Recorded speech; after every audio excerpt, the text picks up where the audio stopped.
আসসালামু আলাইকুম রহমতুল্লাহি ওবরকাতুহু। সম্মানিত দর্শক,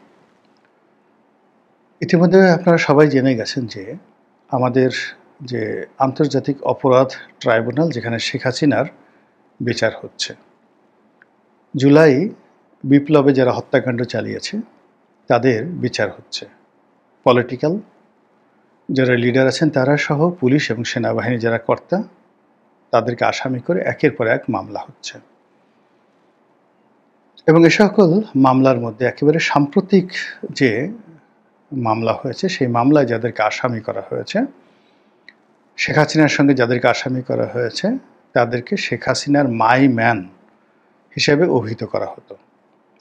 ডিজিএফআইয়ের ৫ জন ডিজি যাদের পদমর্যাদা লেফটেন্যান্ট জেনারেল, অর্থাৎ সেনা প্রধানের আগের যে পদবিটি, লেফটেন্যান্ট জেনারেলের পরেই জেনারেল। আমাদের আগে যারা সেনাপ্রধান হতেন বঙ্গবন্ধুর জামানাতে, ইভেন জিয়াউর রহমানের জামানাতে তাদের পদবি ছিল মেজর জেনারেল। তো মেজর জেনারেল এর পরবর্তীতে এরশাদের জামানাতে এটি লেফটেন্যান্ট জেনারেল করা হয়। এটি বহুদিন পর্যন্ত থাকে। একেবারে শেষের দিকে এসে শেখ হাসিনার জামানাতে এই পদটিকে করা হয় জেনারেল। তো 3 স্টার জেনারেল বা 4 স্টার জেনারেল বলা হয়। এখন যারা আছেন 4 স্টার জেনারেল। তো 4 স্টার জেনারেলের আগে 3 স্টার জেনারেল এই লেফটেন্যান্ট জেনারেল। এই লেফটেন্যান্ট জেনারেল পদটি এরশাদ থেকে শুরু করে একেবারে শেষ পর্যন্ত সেনাপ্রধানের পদ ছিল। ইজ এ ভেরি গুরুত্বপূর্ণ। তো এরকম ডিজিএফআইয়ের 6 জন লেফটেন্যান্ট জেনারেলের বিরুদ্ধে মামলা হয়েছে। এদের মোরালেস সবাইকে চিনি। তার মধ্যে আকবর যে আছে তাকে ভালো করে চিনি, খুব ভালো করে চিনি। আমি যখন জেলে যাই সেই সময়টিতে আকবর সাহেবের সঙ্গে আমার দেখা হয়েছিল। উনি আমাকে চায়ের দাওয়াত দিয়েছিলেন। ঠিক ওনার অফিসে গিয়ে ওনার সাথে রোজার মাসে আলাপ আলোচনার সময়টিতে আমার প্রায় 2 থেকে 3 ঘন্টার সময় সে আমাকে নষ্ট করে এবং সেই 3 ঘন্টার সময়ের মধ্যে আমি যদি অন্যভাবে রাজনৈতিক আমার যে কানেকশন রয়েছে সেখানে আমি বৈঠক করতে পারতাম, তাহলে আমাকে জেলে যেতে হতো না, আমার রাজনৈতিক ভবিষ্যৎ ভিন্ন হতে পারত। কিন্তু সালমান এফ রহমানের দোসর হিসেবে জেনারেল আকবর সেই রোজার মাসে আমার সাথে ওই সময়টাতে যে প্রতারণা করেছেন, আমি জেলখানা থেকে আমার ভিতর থেকে একটা দীর্ঘশ্বাস চলে এসছে। এর কারণ হলো, প্রথম থেকে আমি সেনাবাহিনীকে সাহায্য করার চেষ্টা করেছি, যেহেতু আমার লেখার হাত ছিল এবং টকশোতে যেতাম। তো তাদের যে সমস্যাগুলো ছিল বিশেষ করে পাহাড়ি অঞ্চলে, তো সেক্ষেত্রে ডিজিএফের যারা কর্তা ব্যক্তি তারা প্রায় আমার কাছে আসতেন, আমার অফিসে আসতেন, আমি যেন তাদের পক্ষে কথা বলি, পাহাড়িদের সমস্যাগুলো সমাধানের দেশের পক্ষে কাজ করি, এটা তাদের একটা অনুরোধ ছিল। এই জন্য আমি তাদেরকে বিশ্বাস করতাম। ফলে আমার ক্রিটিক্যাল মোমেন্টে যখন তারা আমাকে ডাকলেন, আমি ধারণা করলাম যে হয়তো একটা নেগোসিয়েশনের জন্য তারা আমাকে নিমন্ত্রণ জানাচ্ছেন। আদারওয়াইজ আমি কিন্তু ওইবারই প্রথম জীবনে একবারই আমি ডিজিএফআই অফিসে গেছি, আর কখনো আমি যাইনি। তো আকবর সাহেবের ওখানে গেলাম, গিয়ে দেখলাম রোজার মাসে তিনি দিদারসে ধুমসে সিগারেট টানছেন। কি নামাজ কালাম রোজা সব বাদ, শুধু সিগারেট টানছেন। তো আমি ঢোকার সঙ্গে সঙ্গে বললাম যে এসব বাদ দেন, আমি রোজা আছি, আপনার সিগারেট টানান। তখন সে সেটা বন্ধ করলো। পরে শুনলাম যে সে যাকে বলা হয় শুধু সিগারেট না, গাঁজা, রীতিমতো গাঁজায় আসক্ত ছিলেন। চেহারার ভিতরে দেখবেন একটা গাঞ্জারু এবং যাকে বলা হয়, এবং তার ব্যক্তিগত বিষয় নিয়ে আমার গীবত হয়ে যাবে, সকালবেলা বলতে চাচ্ছি না, কিন্তু যা আমি শুনেছি এতে শেখ হাসিনাকে ডুবানোর জন্য এরকম একজন আকবরই যথেষ্ট। পরবর্তীতে অন্যান্য যারা আসছেন তারা সবাই শেখ হাসিনার মাইম্যান ছিলেন এবং তারা যে অপকর্মগুলো করেছেন ডিজিএফআইকে ব্যবহার করে, তাতে করে সেনাবাহিনী বিতর্কিত হয়েছে এবং এই সমস্ত লোকের শাস্তি হওয়া উচিত এবং এই সমস্ত লোকের দৃষ্টান্তমূলক শাস্তি হওয়া উচিত, আমি এটা মনে করি। কিন্তু সমস্যাটা হয়ে গেছে সময়টা অনুকূলে নয়। যদি একটা রাজনৈতিক সরকার অর্থাৎ বিএনপি সরকার ক্ষমতায় আসে বা ভবিষ্যতে যদি জামাত সরকার ক্ষমতায় এসে কাজটি করতেন, তাহলে আজকে যে সমস্যাটা তৈরি হয়েছে সেই সমস্যাটা তৈরি হতো না। দ্বিতীয়ত এই ঘটনার সঙ্গে সঙ্গে আবার র্যাবের অনেক কর্মকর্তা যারা র্যাবের কয়েকজন সিও মানে কমান্ডিং অফিসার ছিলেন তারা, এর মধ্যে র্যাবের একজন এডিসিকে দেখলাম, আমি ব্যক্তিগতভাবে তাকে চিনি, একেবারে পাষণ্ড হয়ে গেছিলেন, অমানুষ। র্যাবে আসার সঙ্গে সঙ্গে তার আর্ট, অ্যাটিটিউড, বডি ল্যাঙ্গুয়েজ সব কিছু, যতদিন তিনি র্যাবে ছিলেন রীতিমতো দানবের মতো ছিলেন। ফলে এই সকল দানবের অবশ্যই শাস্তি হওয়া উচিত। কিন্তু এর সঙ্গে সঙ্গে আবার কিছু নিরীহ লোক আছেন, একেবারে যাকে বলা হয় যারা খুবই ভদ্রলোক মানুষ। ডিজিএফের মধ্যে দুজন লোক আছেন, লেফটেন্যান্ট জেনারেলের মধ্যে জয়নুল আবেদিন, এর মধ্যে একজন জয়নুল আবেদিন আছেন রিয়েলি ভালো মানুষ, একেবারে অনেস্ট, একটা স্পট নেই, কিন্তু তাকেও এখানে আসামি করা হয়েছে। এক জয়নুল আবেদিন ফাজিল, মানে এর মধ্যে এক গুণ জয়নুল আবেদিন ফাজিল এখন আমি চেহারা দেখে বলতে পারবো, বাট এক জয়নুল আবেদিন আছেন, হি ওয়াজ রিয়েলি নাইস ম্যান, ভালো মানুষ, সব দিক দিয়ে ভালো মানুষ, কিন্তু তাকেও ফাঁসানো হয়েছে। আবার র্যাবের মধ্যেও যেমন র্যাবের ডিজি হিসেবে একজন পুলিশ কর্মকর্তা আছেন, তাকে ফাঁসানো হয়েছে। তো আমি জানি যে তিনি লেখাপড়া জানা মানুষ, ভদ্রলোক মানুষ, বাড়ি বোধহয় শরীদপুরের ওদিকে তার বাড়ি, কিন্তু তাকে ফাঁসানো হয়েছে। এনিওয়ে, কাজ করতে গেলে ভুলভ্রান্তিগুলো হবে, কিন্তু সমস্যা হয়ে গেছে যে এই মুহূর্তে সরকারের যে টালমাটাল অবস্থা, দ্বিতীয়ত না সামনে নির্বাচন, তৃতীয়ত যে প্রশাসন থেকে শুরু করে পুরো যে আইন অঙ্গন, সেখানে সেনাবাহিনীর এই বিপুল সংখ্যক ঊর্ধ্বতন কর্মকর্তাদেরকে গ্রেপ্তার করা, হ্যান্ডকাপ পরানো, তাদেরকে টেনে হেঁচড়ে কোর্টে হাজির করা, এটা এই মুহূর্তে খুবই স্পর্শকাতর। এটা সেনাবাহিনীর মধ্যে নেতিবাচক প্রতিক্রিয়া তৈরি করবে, কোনো সন্দেহ নেই। অথচ ঠিক সেম কাজটি একটা পলিটিক্যাল পার্টি করলে এটা তাদের জন্য কোনো সমস্যা ছিল না। আপনারা জানেন যে 21শে আগস্ট গ্রেনেড হামলা, এখানে এনএসআইয়ের যে তৎকালীন প্রধান ডিজিএফআইয়ের ব্রিগেডিয়ার রহিম, এনএসআইয়ের প্রধান মেজর জেনারেল রেজ্জাকুল হায়দার, তারা জেলে ছিলেন। এর মধ্যে ব্রিগেডিয়ার রহিম অসম্ভব মেধাবী একজন অফিসার ছিলেন, কিন্তু মারাই গেলেন জেলে। আমার সৌভাগ্য বা দুর্ভাগ্য, এদের দুজনের সঙ্গে আমার জেলে দেখা হয়েছিল এবং দীর্ঘক্ষণ কথাবার্তা হয়েছিল। তো কাজেই এই দুজন মানুষ কি করে এই ঘটনার সাথে জড়িত হয়ে গেলেন, তারা আমাকে অন্তরঙ্গভাবে, জেলখানাতে বসে কিন্তু বেশিরভাগ লোক মিথ্যা কথা বলে না, তো তারা বলার চেষ্টা করছিলেন যে এখানে আসলে টোটাল ঘটনাটা 21শে আগস্ট গ্রেনেড হামলা বা অন্য যা কিছু আছে, 10 ট্রাক অস্ত্র মামলা, এই পুরো জিনিসগুলোর নেপথ্য কারণগুলো জেলখানাতে যেভাবে শুনে এসেছিলাম, তাতে অনেক সময় একটা চেইনের মধ্যে অনেক কিছু করতে হয় সবাইকে, এটা হলো বাস্তবতা।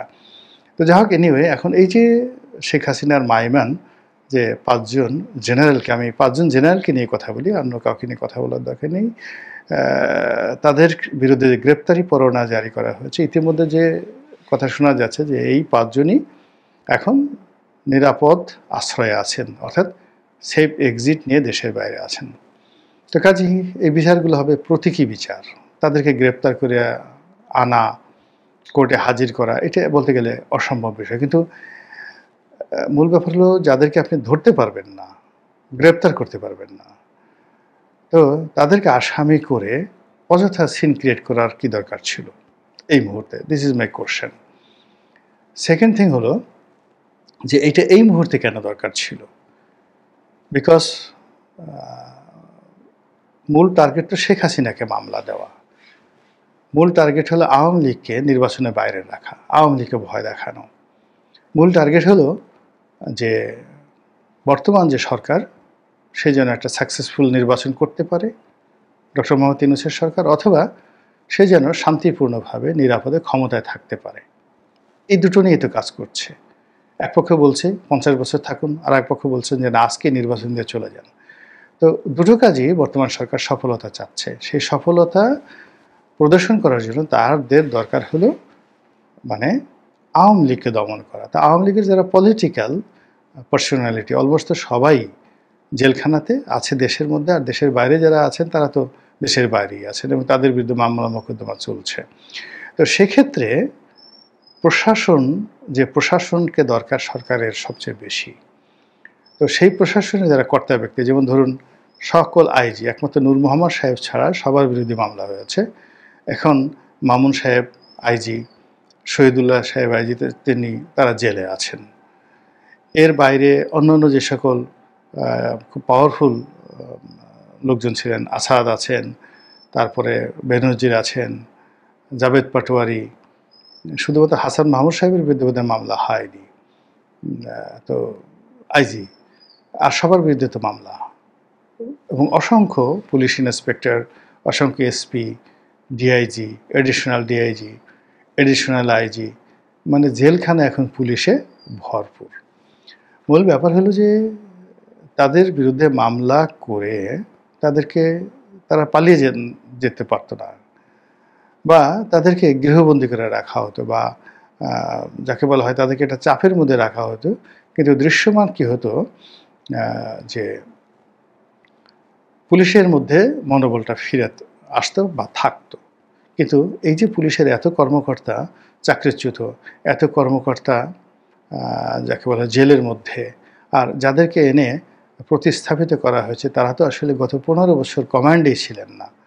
তো 15 বছরের কমান্ডে না থাকার কারণে এদের কারো শরীরে ডায়াবেটিক্স, কারো হার্টে প্রবলেম, কারো করোনারিতে ইনফেকশন হয়েছে, কারো যাকে বলা হয় বলতে গেলে অনেকের মানসিক ভারসাম্য পর্যন্ত নষ্ট হয়ে গেছে। তো এই 15 বছর দেশের বাইরে থেকে এই সমস্ত লোকদেরকে কাউকে প্রমোশন দেওয়া হয়েছে, কাউকে ভূতাপেক্ষা প্রমোশন দিয়ে তারপরে রিটায়ার্ড করানো হয়েছে, কাউকে কমান্ড দেওয়া হয়েছে, বড় বড় পদ পদবি দেওয়া হচ্ছে, কিন্তু কোনো অবস্থাতে পুলিশ ভালো করতে পারছে না। একই অবস্থা সিভিল সার্ভিসে, সেখানেও কে পোস্টগুলোতে তাদেরকে এনে বসানো হয়েছে গত 15 বছর যারা যাকে বলা হয় কোনো কমান্ডে ছিল না। আমি এখন একজন লোক সচিব হয়ে গেছে, অথচ এই 1 বছর আগে তিনি ডিপটি সেক্রেটারি ছিলেন না, সিনিয়র সহকারী সচিব এই পর্যন্ত, অর্থাৎ এডিসি র্যাঙ্কে যেই লোক ছিলেন এবং বিএনপি করার কারণে, জামাত করার কারণে তাকে 15 বছর ধরে কোনো প্রমোশনই দেওয়া হয়নি। অথচ এই 1 বছরের মধ্যে যখন তাকে এখন একটা গুরুত্বপূর্ণ মন্ত্রণালয়ে সচিব করে দেওয়া হয়েছে, তিনি কাজ করতে পারছেন না। তার সেই বিশ্বাসই নেই, কনফিডেন্সই নেই, ভীত সন্ত্রস্ত হয়ে সে শুধু ভয় পাচ্ছে যে কখন তার চাকরি চলে যায়, কখন এই সরকার চলে যায়, আবার তাকে জুলুমের মধ্যে পড়তে হয়, আবার তাকে জেলে যেতে হয়, এই ভয়ে কাজ করতে পারছেন। আর যারা রিটায়ারমেন্ট ছিলেন, যাদেরকে বসানো হয়েছে, যেমন ক্যাবিনেট সচিব, তারপর শেষে এই যে সংস্থাপন সচিব ছিলেন যে ভদ্রলোকের বিরুদ্ধে এখন দুর্নীতির অভিযোগ আসছে, যাকে সরিয়ে দেওয়া হয়েছে, এরকম অনেকের বিরুদ্ধে যারা রিটায়ারমেন্ট থেকে এসে এখানে দায়িত্ব নিয়েছেন, তারা কেউ ভালো করতে পারেননি, কেউ ভালো করতে পারেননি। তো এই যে সরকার যে কাজগুলো করছে, যেগুলো আনএক্সপেক্টেড, অনাহুত এবং অপ্রয়োজনীয়, এর ফলে সরকারের যে মূল লক্ষ্য, গোল, সেই গোল থেকে তারা পিছিয়ে যাচ্ছে। আর এ সমস্ত কর্মের ফলে কি হলো, প্রতিপক্ষ শক্তিশালী হচ্ছে, আওয়ামী লীগ শক্তিশালী হচ্ছে। আর যারা সরাসরি ক্ষতিগ্রস্ত হচ্ছে তারা চিন্তা করছে যে মানে নর্মালি হলো কি, যে ধরুন এই 5 জন জেনারেল বা তার সাথে সম্পৃক্ত এই 5 জনের সাথে ধরুন আরও 50 জন করে আছে, তাই 5, 50, 250 যদি কর্মকর্তা থাকে, তো 250 কর্মকর্তাদের মধ্যে ধরেন গড়ে 200 কর্মকর্তা এখনও কমান্ডে আছে, যারা একসঙ্গে অপারেশন পরিচালনা করেছে। খুন বলেন, জখম বলেন, ঘুষ বলেন, দুর্নীতি বলেন, একসঙ্গে তারা কাজ করেছে। ডিজিএফআই ডিজি তো নিজে কোনো কাজ করেননি, তিনি কমান্ড করেছেন। তিনি কমান্ড করেছেন হয়তো একজন ব্রিগেডিয়ারকে, ব্রিগেডিয়ার কমান্ড করেছে একজন কর্নেলকে, কর্নেল কমান্ড করেছে লেফটেন্যান্ট কর্নেলকে, লেফটেন্যান্ট কর্নেল তার লোকজন নিয়ে সে সেটা বাস্তবায়ন করেছে। এটাই তো হয় নর্মালি, কেননা ফিল্ডে যারা থাকে সিও তারা লেফটেন্যান্ট কর্নেল পর্যায়ে থাকে, আর কর্নেল যারা থাকেন তারা অফিসে বসে থাকেন কমান্ডিং অফিসার হিসেবে বা কোর কমান্ডার হিসেবে তিনি সেখানে থাকেন। তো মানে লেফটেন্যান্ট জেনারেল, মেজর জেনারেল, ওনারা তো জাস্ট কমান্ডটা ক্যারি করেন বা কমান্ডটা থ্রো করেন, এই হলো অবস্থা। এখন ওই যে আকবর, সে ওই অফিসে বসে যে কাজটা করেছে, সে তার সেকেন্ড ইন কমান্ডকে দায়িত্ব দিয়েছে। এইভাবে ক্যাপ্টেন পর্যায়ে যারা ছিল, সেই ক্যাপ্টেন, অর্থাৎ আকবরের সময় যারা ক্যাপ্টেন, তারা হয়তো এখন মেজর জেনারেল হয়ে গেছেন, ব্রিগেডিয়ার জেনারেল হয়ে গেছেন। তো এই মানুষগুলোর মধ্যে তো এই 200 অফিসারের মধ্যে একটা আতঙ্ক ছড়িয়ে পড়ছে না? আতঙ্ক ছড়িয়ে পড়ার ফলে তারা কি করছে, তারা ধরে নিচ্ছে যে এগুলো যখন কোর্টে উঠবে, আলোচনা হবে, তাদের নাম অটোমেটিক চলে আসবে এবং টুডে অর টুমরো তাদেরও এই মামলায় অন্তর্ভুক্ত হবেন। ফলে কি হচ্ছে, তারা যার যার অবস্থান থেকে ফ্রাস্ট্রেশনের পরিবর্তে নিজেদেরকে এই কনস্পিরেসির অংশ করে ফেলবে তারা, এবং তারা চিন্তা করবে যে গেছেই তো, আমাদের গায়ে আওয়ামী লীগের সিল সাপ্পর, নৌকার সিল সাপ্পর লাগানো হয়ে গেছে, আমরা জেলে যাব, জেলে যাওয়ার আগে দেখে কি করা যায়। তো এই কাজটি কী করার দরকার ছিল, এটা আমি বুঝতে পারছি না। আবার এই যে এখন এই ৫ জনকে করা হলো, এই ৫ জনকে করা হলে এটা এখানে থেমে থাকবে না। এরপর দেখবেন যে সেনাপ্রধান যারা ছিলেন তার আমলে, জেনারেল আজিজ বলেন, তারপর শেষে অন্যান্য যারা জেনারেল ছিলেন, ইনক্লুডিং আইকেবি, ইকবাল করিম ভূঁইয়া, এরা কেউ বাদ যাবেন না। এর কারণ হলো শেখ হাসিনা কৌশলে যে কাজটি করেছেন, প্রত্যেকটা লোককে ফাইন্যান্সিয়ালি করাপ্ট করে দেওয়ার জন্য সে সকল সুযোগকে অবারিত করে দিয়েছে। ইকবাল করিম ভূঁইয়ার মতো একজন প্রফেশনাল কর্মকর্তা, যার সুনাম সুখ্যাতির শেষ ছিল না, কিন্তু তাকে এত অবাধ স্বাধীনতা দেওয়া হয়েছে, বিশেষ করে ক্যান্টনমেন্টের পূর্ত কাজ করার জন্য।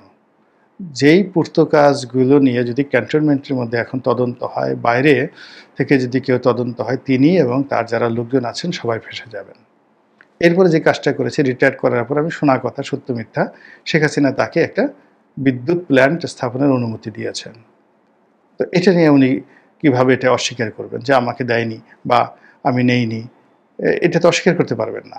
তো এভাবে আসলে জেনারেল আজিজ থেকে শুরু করে সকল সেনাপ্রধান, অর্থাৎ যদি পুলিশ প্রধানদের সাথে সাথে এইভাবে সেনাপ্রধানদেরকে টার্গেট করা হয়, তাহলে ওয়াকারুজ্জামানের মনে কী চিন্তা আসবে বলেন তো? বা ওয়াকারুজ্জামানের পরে যিনি আসছেন, যার নাম আসছে শামীম বা অন্য যারা আছেন, তাদের মনে কী আতঙ্ক কাজ করবে? বর্তমান প্রধান বিচারপতির মনে কী আতঙ্ক কাজ করবে? নেক্সট বিচারপতির মনে কী কাজ করবে?